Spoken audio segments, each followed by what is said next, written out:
సీతారాముల కళ్యాణంలా కనిపిస్తూ ఉన్నా, విరగలేదు ఆ శివుడి విల్లు ఈ పెళ్లి మంటపాన. గౌరీ శంకరు లేకమైన సుముహూర్తమల్లె ఉన్నా, మరగలేదు మన్మధుడి ఒళ్ళు ఈ చల్లని సమయాన. దేవుళ్ళ పెళ్లి వేడుకలైనా ఇంత ఘనంగా జరిగేనా,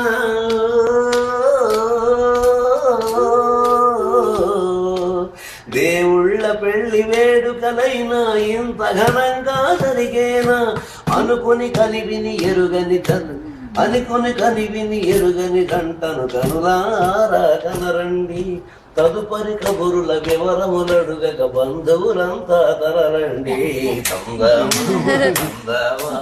ఇందుకి చెవుడమ్మా ఈ నెల మీది నెల రాజును చూసి నిలువెరబో. అమ్మాయి పాట పాడదాం అనుకున్నాను పెళ్లిలో.